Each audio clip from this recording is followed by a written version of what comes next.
അങ്ങനെ നമ്മൾ ബ്ലാസ്റ്റ് പറഞ്ഞ സിനിമയും കണ്ടു വന്നിരിക്കുകയാണ്. ബ്ലാസ്റ്റിൽ ഏറ്റവും മെയിൻ ക്യാരക്ടറായിട്ട് അഭിനയിച്ച അർജുൻ കഴിക്കാണ്, പഴയൊരു ആക്ടർ കഴിക്കാണ്. പിന്നെ ജാക്കൻ അതിൻ്റെ വില്ലനില്ലേ ഡാനിയൽ, അവനും കഴിക്കാണ് അർജുൻ സാർ. പിന്നെ മെയിനായിട്ട് വരുന്നത് പ്രീതി മുകുന്ദൻ, പിന്നെ അഭിരാമി, അങ്ങനെയൊക്കെ വരുന്ന കുറേ കഥാപാത്രങ്ങളായ സിനിമയിലില്ലേ. ഒരു തമിഴ് മൂവി കഴിക്കാണ്. ബ്ലാസ്റ്റിനെ കുറിച്ച് ഒറ്റയാൾക്ക് പറയാൻ വെച്ചായില്ലേ, ഒരു അടിപൊളി ഇടിപ്പടം എന്ന് തന്നെ പറയാം. ബ്ലാസ്റ്റ് വാട്ട് എ മൂവി മേൻ. കാര്യം പറയല്ലോ, അർജുൻ എന്ന് വെച്ചാൽ ഒരു അണ്ടർ റേറ്റഡ് മൂവി ആക്ടർ കാണിക്കുകയാണ്. ചങ്ങായിയുടെ സിനിമകളൊക്കെ ഇല്ലേ എനിക്ക് ചങ്ങായിൻ്റെ ഏറ്റിറ്റ്യൂഡ് ഭയങ്കര ഇഷ്ടം. കാര്യം പറയല്ലോ, ചങ്ങായിൻ്റെ ഏറ്റിറ്റ്യൂഡും പിന്നെ ചങ്ങായി അറിയപ്പെടുന്നത് ആക്ഷൻ സ്റ്റാറും കാണിക്കുകയാണ്. ചങ്ങായി വേറെ ലെവൽ. എനിക്ക് വളരെ ഇഷ്ടപ്പെട്ട ഒരു സിനിമ മൂവി ആക്ടർ കാണിക്കുകയാണ് അർജുന്. അർജുൻ്റെ കുറച്ച് പടങ്ങളെ കണ്ടില്ല, കുറച്ച് പടങ്ങളെ മെയിനായിട്ട് ഇല്ലു. പണ്ടത്തെ പടങ്ങളാണ് കുറച്ചും കൂടി ഹൈപ്പിലില്ലേ അർജുൻ്റെ. ഞാൻ അധികം പണ്ടത് കണ്ടില്ല. ഇപ്പം പിന്നെ ഈ അടുത്തിറങ്ങിയ കുറച്ച് നാൾ മുമ്പ് ഇറങ്ങിയ ദിലീപിനൊപ്പം ഇല്ല ജാക്കൻ ഡാനിയൽ, പിന്നെ വിശാലിൻ്റെ കൂടി സിനിമ അഭിനയിച്ചത്. അങ്ങനെ പിന്നെ അല്ലു അർജുൻ്റെ ഒരു ആർമിയിലെ സിനിമയില്ലേ, എന്തിനും ഒരു പേര് എൻ്റെ പേര് സൂര്യ, എൻ്റെ വീട് ഇന്ത്യ പറഞ്ഞ സംഭവമുണ്ട്.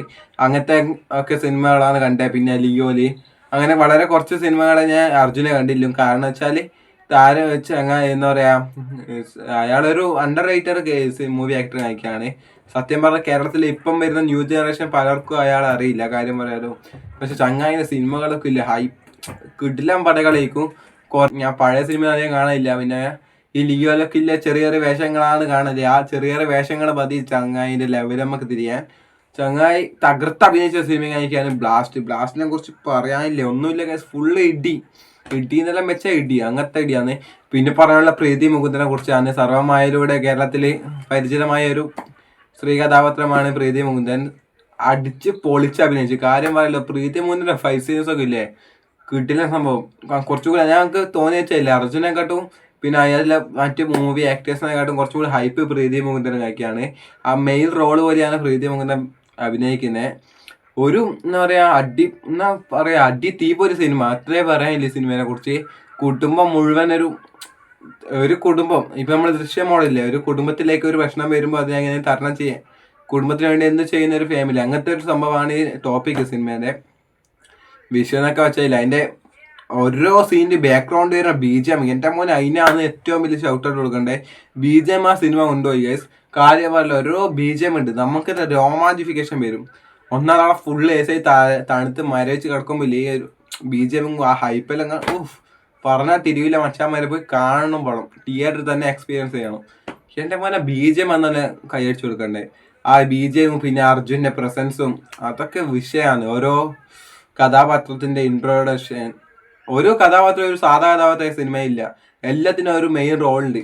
ഇപ്പോൾ ബാക്കിയെല്ലാം എന്താ പറയുക, ഒരു കഥാപാത്രത്തിന് വലിയൊരു ഹൈപ്പില്ലാണ്ടില്ല, എല്ലാം ചെറിയ എന്താ പറയുക. ഇപ്പം എങ്ങനെയാ, ഇപ്പം അധികം ഫേമസ് അല്ലാത്ത കുറച്ച് ആക്ടേഴ്സ് ഉണ്ടാവില്ല, ഇപ്പോൾ സൈഡിലായിട്ട് അഭിനയിക്കാനൊക്കെ വരും, സൈഡ് റോൾ ചെയ്യാൻ വരുന്നത്, അവർക്ക് വരെ പക്ക ഹൈപ്പാണ് ഈ സിനിമയെ കൊടുക്കുന്നത്. അതാണ് അവർക്കായിട്ട് പ്രത്യേക BGM. അവരെ അങ്ങനെ ഒരാൾക്കൊരു ഇതില്ലാണ്ടില്ല, എല്ലാവർക്കും ഒരേ ഹൈപ്പ്.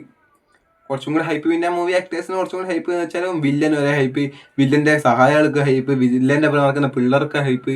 അങ്ങനത്തെ ഒരു പടം എല്ലാവർക്കും ഒരു എന്താ പറയുക തുല്യത കൊടുക്കുന്ന സിനിമ. ഫൈറ്റാണ് ഏറ്റവും ഇഷ്ടപ്പെട്ടത്. ഇതിൻ്റെ ഫൈറ്റ് മാസ്റ്റർ ആരാന്നൊക്കെ അറിയില്ല, അത് ചെക്ക് ചെയ്യണം ഇനി. അതൊക്കെ ഫൈറ്റൊക്കെ വിഷയ സാധനമാണ്. കാര്യം പറയല്ലോ, മസ്റ്റ് വാച്ച് മൂവി കഴിക്കാൻ തിയേറ്റർ എക്സ്പീരിയൻസ് തന്നെ നമുക്ക് ചെയ്യണം. എന്നാൽ ഈ സിനിമ പക്ഷേ കേരളത്തിൽ അധികം ക്ലിക്കായില്ല. കാര്യം പറയല്ലോ, നമ്മൾ പോയി ടാക്കീസ് തന്നെ കുറവേനും ആൾക്കാർ. ഒന്ന് പോയി കണ്ടോക്കെ. എനിക്ക് ഈ ഫുൾ ഫൈറ്റാണ്, ഈ കഥയും അങ്ങനത്തെ ഒരു വർക്കാണെന്നൊക്കെ തോന്നുന്നില്ല. ഫുള്ളിങ്ങനെ ഫൈറ്റ് അങ്ങനത്തെ ഒക്കെ കണ്ടവർക്ക് കിട്ടില്ല പടം കഴിക്കാൻ ഞാൻ സജസ്റ്റ് ചെയ്യുന്നു. ഓക്കെ, പിള്ളേരെല്ലായിട്ട് കാണുക, ഒപ്പരം പിള്ളേരോ ഫ്രണ്ട്സൊക്കെ ഉണ്ടായിട്ട് പോയി അടിച്ചു പൊളിച്ച് കാണേണ്ട പടമാണ്. എൻ്റെ തുടങ്ങി തൊട്ടിട്ട് കഴിയുന്നവരെ നമുക്ക് രോമാഞ്ചിഫിക്കേഷൻ ഒക്കെ വരും. ഫുള്ള് നമ്മളിങ്ങനെ എന്താ പറയുക, ഇപ്പോൾ KGF എല്ലാം കണ്ട ഫീല് കിട്ടും ചെറുങ്ങനെ. ഓക്കെ, ഇങ്ങനെ മനസ്സിലാണ്ട് വിചാരിക്കുന്നത്.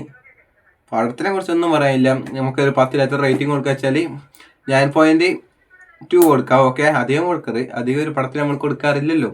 ഓക്കെ, എന്തായാലും ഇനി അർജുൻ്റെ കുറേ സിനിമകൾക്ക് വേണ്ടി വെയിറ്റിംഗ് ആണ്. അർജുൻ എന്നൊരു അണ്ടർ റേറ്റഡ് ക്യാരക്ടർ നമുക്ക് തിരിച്ച് കിട്ടണം, ആ നടനെ നമുക്ക് തിരിച്ചു വേണം. ഓക്കെ, അപ്പോൾ ഇത്ര പറയാനല്ലോ. ഇനി ഏതെങ്കിലും സിനിമയോ അല്ലെങ്കിൽ സിനിമ റിവ്യൂ വ്ളോഗ് എന്തെങ്കിലും ആയിട്ട് വരാം. അപ്പം